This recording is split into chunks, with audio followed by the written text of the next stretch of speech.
अस्सलाम वालेकुम नाज़रीन, आप देख रहे हैं 24 न्यूज़ और मैं हूं जाहिद इकबाल राना।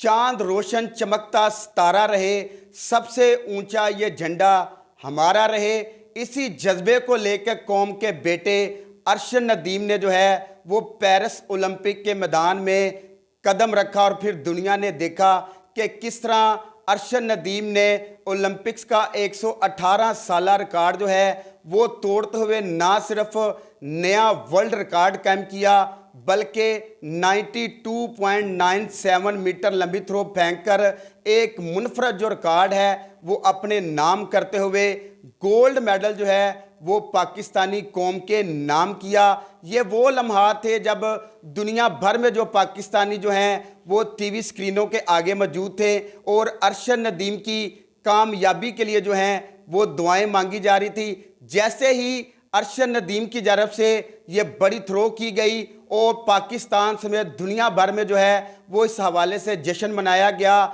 जो कि अभी भी इस वक्त भी जारी है। दूसरी जानब जो है नूह दस्तगीर की ये बड़ी पेशगोई जो है वो उसी तरह सच साबित हुई जिस तरह उन्होंने एक रोज़ पहले वो पेशगोई की थी। तो नूह दस्तगीर से बात करेंगे। अच्छा नूह दस्तगीर भाई, सबसे पहले तो आपको मुबारकबाद देते हैं कि आपके जो करीबी दोस्त थे अरशद नदीम, उन्होंने जो ओलंपिक्स में है वो गोल्ड मेडल जो है वो पाकिस्तानी कौम के नाम किया है और जश्न आज़ादी का एक बड़ा जो तोहफा है वो कौम को दिया है। कैसे आपसे दोस्ती हुई, वो सफ़र का ज़रा बताइए और अभी आपका उनके साथ कोई रब्ता हुआ है?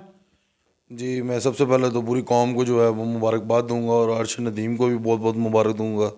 और ये बिल्कुल 14 अगस्त की तरह ये 8 अगस्त भी जो है एक दिन जो है मेरा ख्याल है कि पूरे साल में मनाया जाएगा, क्योंकि वाहद इंडिविजुअल गेम में अगर हमारे पाकिस्तान में ओलंपिक का मेडल आया तो वो अरशद नदीम ही लेकर आया। और ये हाल ही सिर्फ ओलंपिक का मेडल नहीं है, ओलंपिक रिकॉर्ड भी किया है। पहला पाकिस्तानी प्लेयर है जिसने ओलंपिक रिकॉर्ड भी किया माशाल्लाह।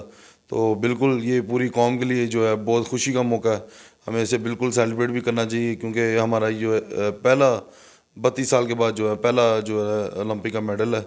तो बिल्कुल इंशाल्लाह ताला इसको हम सेलिब्रेट भी करेंगे और उम्मीद है कि इंशाल्लाह ताला आने वाले वक्त में भी मज़ीद इस तरह के जो है पाकिस्तान मेडल लेकर। तो अरशद नदीम के साथ आपकी बात हुई है? जी जी, मेरी एक रोज़ पहले उनसे बात हुई थी और मैंने मतलब कोई दुआएं उन्हें दे रहा था और कुछ मैंने उन्हें कहा था कि मैंने कहा जब मैदान में उतरो तो शेरों की तरह उतरना, कि पता लगे कोई पाकिस्तान का जो है शेर जो पुत्र है वो मैदान में उतरा है और इंशाल्लाह ताला फतेह जो है पाकिस्तान की होगी। अच्छा, आपने एक रोज़ पहले ही बड़ी पेशगोई कर दी थी। जिस तरह आपने पेशगोई की उसी तरह जो अरशद शरीफ और जो अरशद नदीम की जानब से वो थ्रो फेंकी गई और पाकिस्तान समेत दुनिया भर में जश्न मनाया गया। उस एक्सपीरियंस के बारे में बताएं कि आपको कैसे पता था? आप तो एक वेट लिफ्टर हैं, आपने इतनी बड़ी पेशगोई कैसे कर दी थी? दरअसल एक खिलाड़ी जो है ना दूसरे खिलाड़ी को जो है समझ सकता है। जब उसने 86 थ्रो की थी तो जो मैंने उसका बॉडी फॉर्म देखी थी वो बहुत इजी थी। मतलब आपने देखा होगा कि नीरज चोपड़ा जब थ्रो कर रहा है तो आगे गिर रहा है, कोई लाइन क्रॉस कर रहा है बार बार ज़्यादा थ्रो करने के लिए। लेकिन अरशद नदीम ने बिल्कुल सिर्फ कुछ कदम पे ही जो है ना बड़े इजीली जो है थ्रो फेंकी थी, तो उससे ही जो है अंदाज़ा मुझे हो गया था, क्योंकि ये 90 मीटर तो ऑलरेडी 2 साल पहले फेंक चुका हुआ था।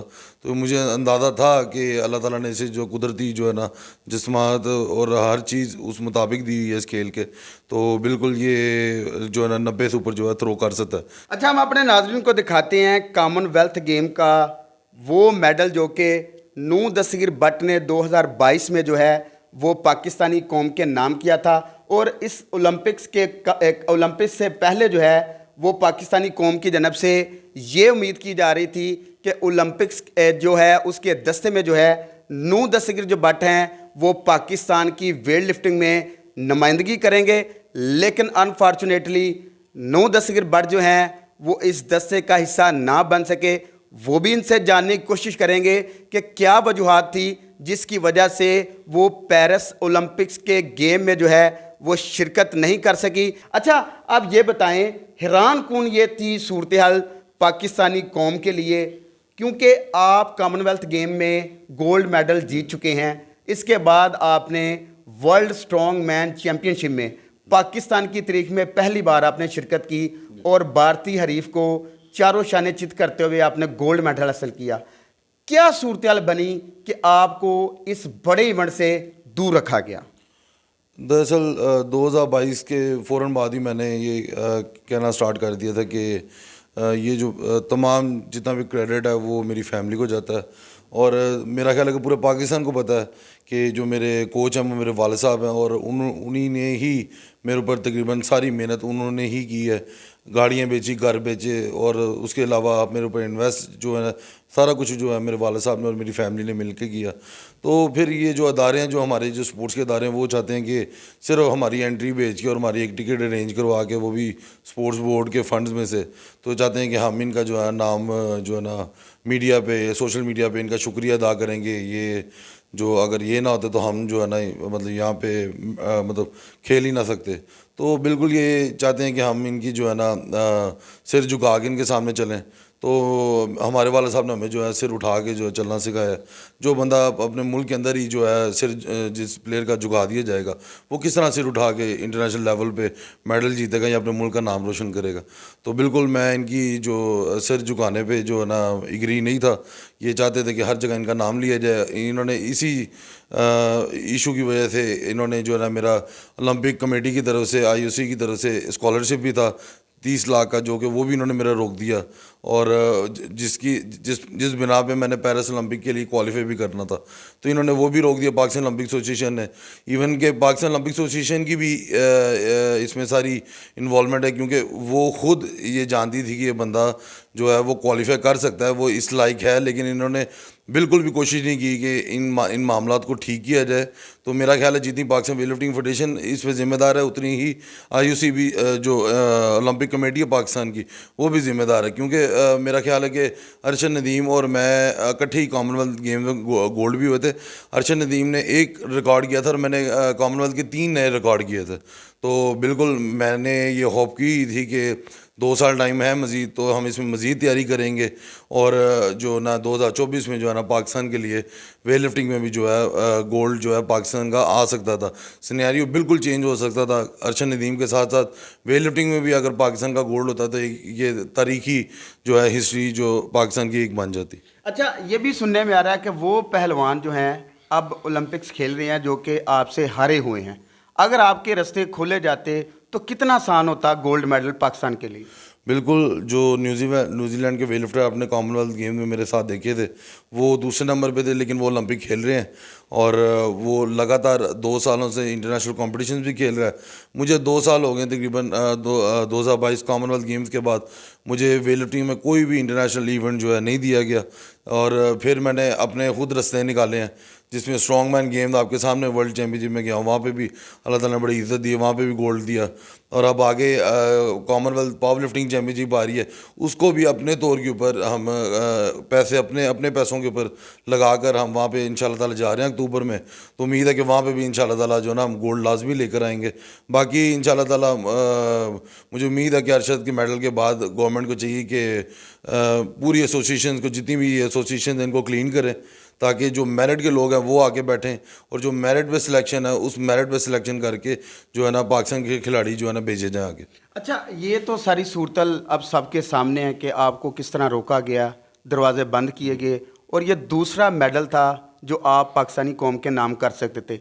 अब वक्त गुजर गया है, अब आप हुकूमती अदारों से क्या मुतालबा करेंगे कि कौन सी ऐसी तब्दीलियाँ जो होनी चाहिए जिसकी वजह से नौजवान नस्ल का जो टैलेंट है वो इंटरनेशनल सतह पर जाए और मुल्क व कौम का नाम रोशन करते हुए ना सिर्फ मेडल हासिल करें बल्कि नए रिकॉर्ड जो हैं वो पाकिस्तान कौम के नाम करें?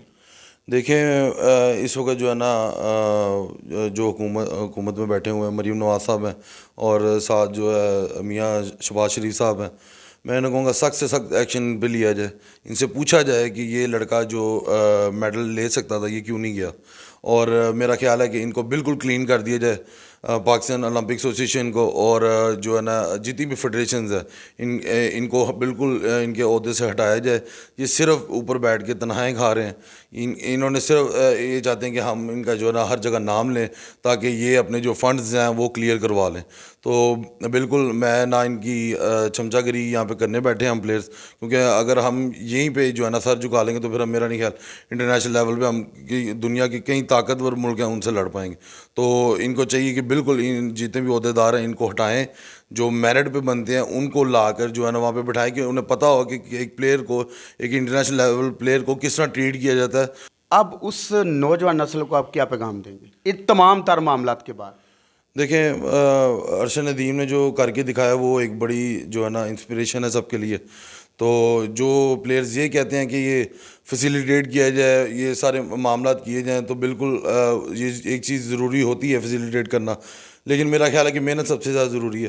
तो मैं नौजवान नस्ल को यही कहूँगा कि आप जो है ना ये सोचने के बजाय कि हमें कुछ मिलेगा तो हम कुछ करेंगे, इस चीज़ को छोड़ के आप जो है ना मेहनत करें, इंशाल्लाह अल्लाह ताला जो है ना उसका अजर आपको ज़रूर देगा। हाँ जी बिल्कुल नाजरीन, जैसा कि आपने सुना कि ये वो जज्बात हैं एक कॉमनवेल्थ गेम के गोल्ड मेडलिस्ट और वर्ल्ड स्ट्रॉन्ग मैन चैम्पियनशिप में तारीख में पहली बार शिरकत करके पाकिस्तान की नुमाइंदगी करके गोल्ड मेडल हासिल करने वाले नूह दस्तगीर भट्ट अगर पेरिस ओलंपिक्स के मुकाबलों में शिरकत करते तो गुजरांवाला का ये जो पहलवान है ये दूसरा गोल्ड मेडल जो है वो पाकिस्तानी कौम के नाम कर सकता था। तो अब इनका कहना है कि इनकी जानब से जो ट्रेनिंग है वो अपने घर में जो है वो सुबह शाम जारी है, इनकी मेहनत में किसी किस्म की कोई भी कमी नहीं आई और वो आइंदा भी इंटरनेशनल सतह पर जाकर मुल्क की